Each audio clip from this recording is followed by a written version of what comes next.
Okay, so jobs on the list today are going to be fitting a redbooster.com booster clutch. So going through all the parts, got this, goes on the end, hydraulic pipe, bracket, the booster clutch itself,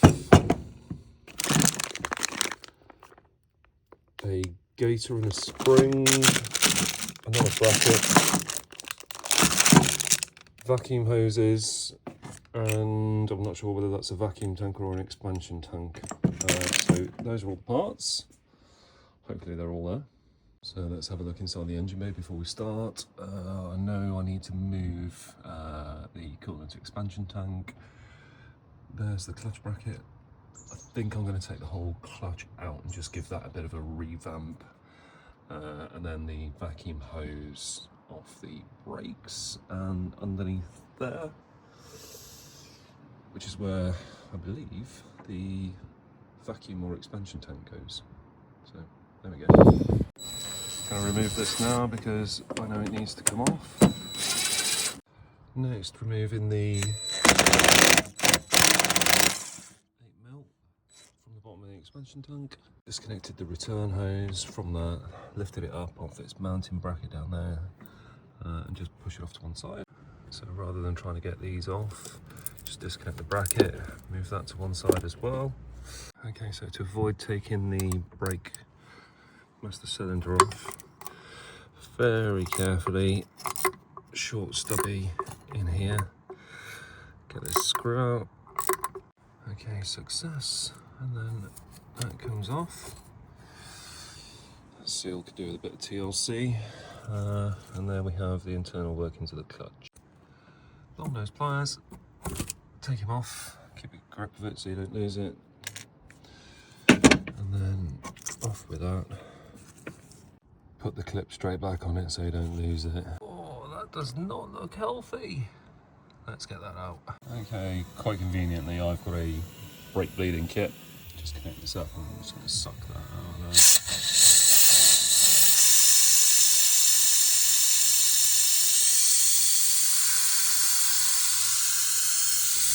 Okay, next from the other side, that's the slave cylinder. Loosen off the bleed nut.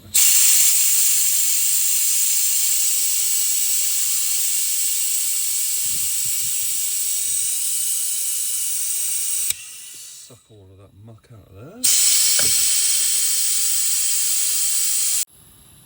Okay, after that's done, 11mm spanner. Tighten it back up. Huge amount come out, but you can see the colour and quality of it. If you're using one of these things, don't forget to suck it all the way through so there's no brake fluid left in the pipe.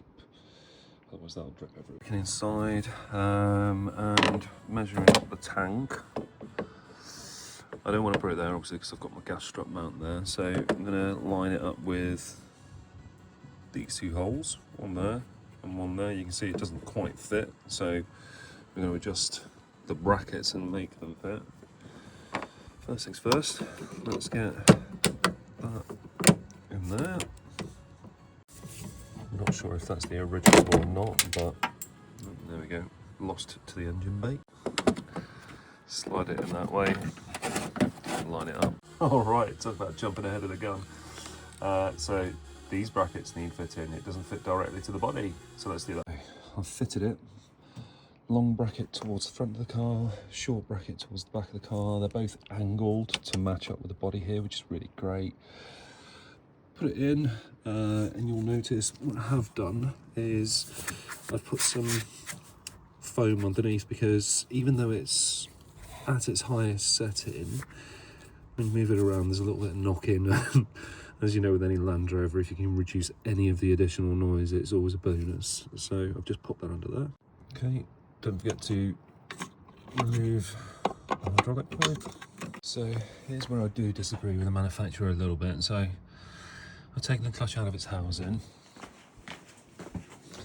The reason I've done that is because you need to disconnect this. Now, whilst it's in there, you can just about get to the top one, but I don't know what kind of contortionist you need to be to get to that bottom one.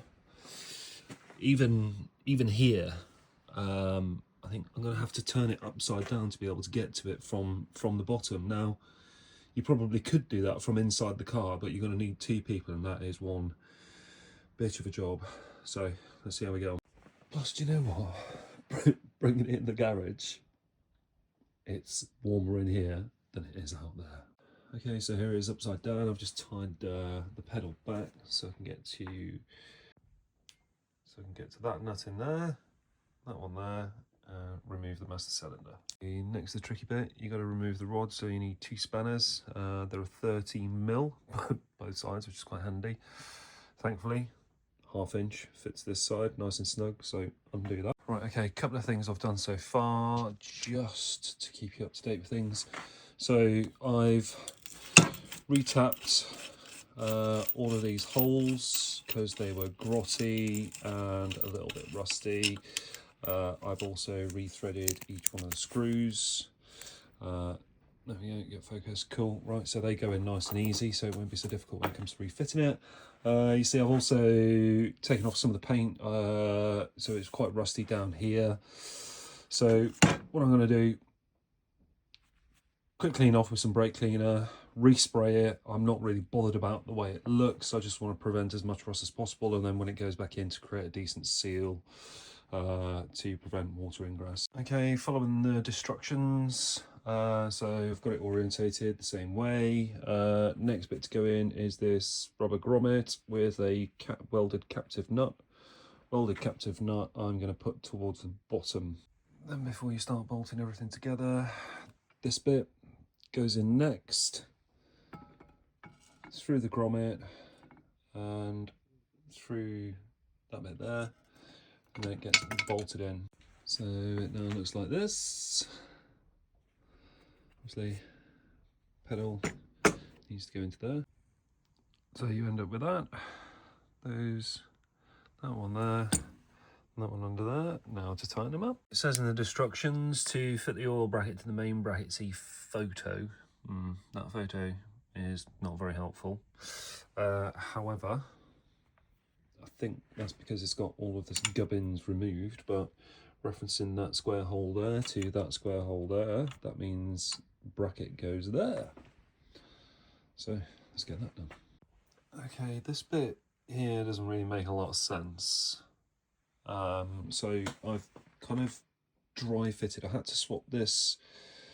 So if that picture's accurate, with that nut facing that way on that bracket, I've had to swap this around 180 degrees to fit it the way the diagram is leading to. So I've done that. Also not helpful, it says oil hose and oil hose. Now, obviously there's only one oil hose with it, so I've dry fitted everything at the moment. I'm presuming that is the other oil hose it's talking about, which is the junction at the bottom of the pressure switch. So I've just dry fitted that for now. I haven't tightened anything up or crushed any of the washers, because I'm presuming the main fluid is going to be kicked out of there. I don't know, but we'll see. We'll see what happens when it goes back on the car. Next, we're fitting that to that. So we're going to put that on there. Before we do that, obviously I'm going to impede being able to get access to these screws, so I'm going to refit this panel now, screw this on, 1, 2, 3, 4.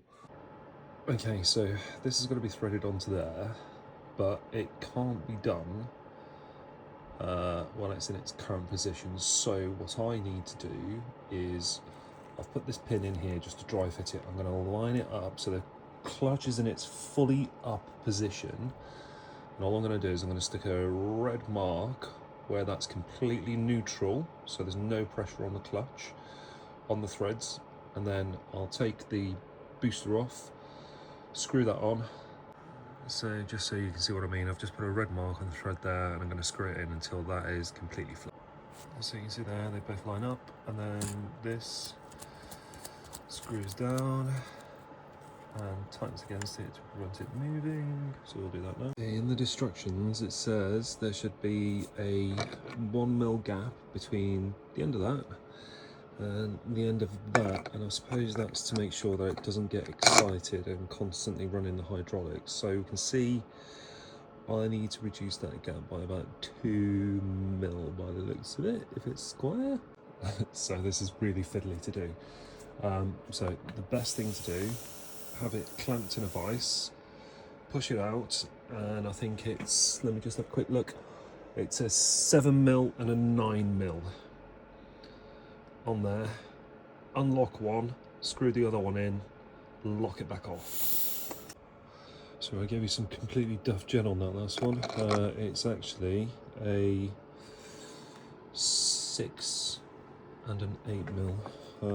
Right, so have a look on that gap.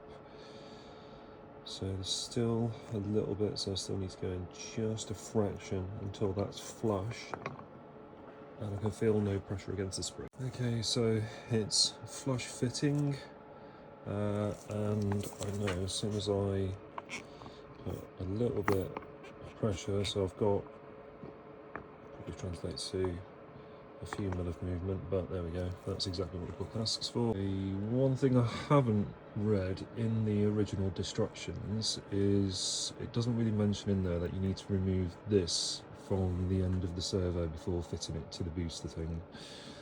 It may seem quite obvious, but there we go. So all you need, little spring clip. I've got one of these to just pick it out and then give it a little wiggle and out it pops.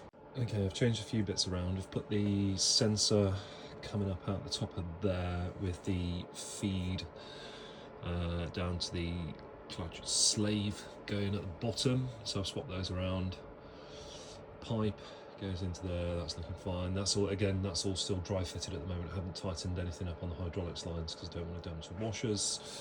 Vacuum hose will go there. Looking at the diagram, so it goes clutch servo, brake master, one-way valve, and then into the vacuum tank. So let's see how it goes. Okay, so we've run into a few issues. First one, I've fitted the T5 extension plate there,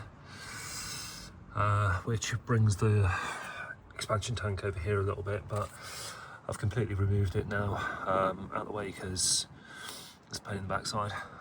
So I've gone to refit this, take the rubber pad off the pedal. It will massively help to actually get it back in. And then obviously, as you can see under there, cable's quite stiff and in the way, so I need to have a quick fiddle with those. But the main thing, I'll try and position the torch so you can see what I'm on about, is the original hydraulic pipe there. Basically comes under here. I think I'm going to end up having to cut it and put a new flange on it, simply because it won't bloody fit. Okay, so where are we at? Right, test fitted everything. Happily, I have a set of these, and I have pseudo routed the original hydraulic pipe there, so it actually fits without too much kind of like prying and playing, because it's a steel pipe. I certainly don't want to bend that out of the way because it'll literally just snap and cook everything up. Things left to do, so I've tightened up the hydraulics, that's all done. Tightened that up, plugged in the pressure sensor. Tighten that up as well. Next is to see that split pin, pop that so it's going to remain secure, face the split so it's facing downwards, so it's away from these cables, then top this up and start the bleeding. Okay, so now we definitely reached the point of no return. So I've routed the vacuum hoses, that needs to go onto there.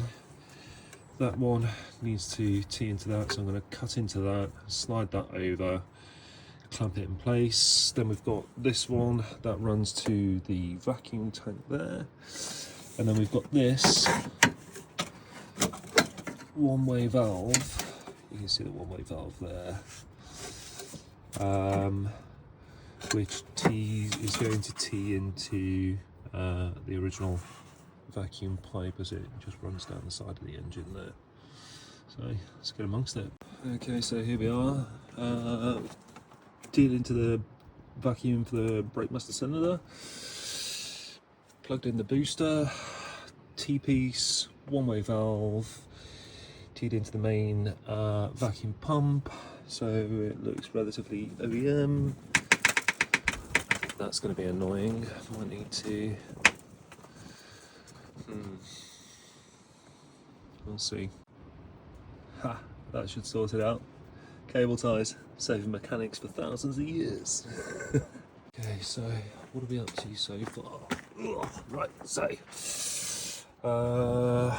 that's been fitted. Hydraulics been done. Cables have been put back in, as have the cables under there. Vacuum hose has gone in, connected to the brake master cylinder, connected to the vacuum pump down there, teed into the vacuum pump at the front of the engine. Coolant's gone back in, coolant's been topped up. Next thing we need to do is top this up, so all the nuts and everything are done on there. Top tip, because the cables run so close here and I'm a bit concerned about chafing, I'll put the split pin on this side so it doesn't chafe the cables. Prevent future problems, hopefully. There we go. Right, what else have we got? Over here, so we've got the slave cylinder, bleed nut, 11mm. I've just loosened that off, put a pipe onto it, and it's got a very trendy little Amazon one-way valve going into a bucket to catch it. Yeah, I'll tell you what, it's only a couple of quid off Amazon, but this little one-way valve, absolute game changer when it comes to bleeding stuff on your own. Okay, so feels incredibly light. Does it work? Yes.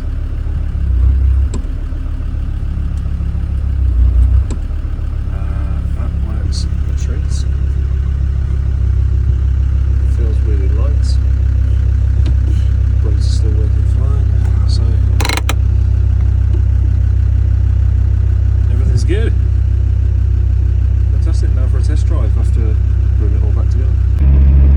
Well, I haven't got a camera set up to show the pedal changes, but the pedal changes are absolutely smooth as butter. Literally just toe pressure.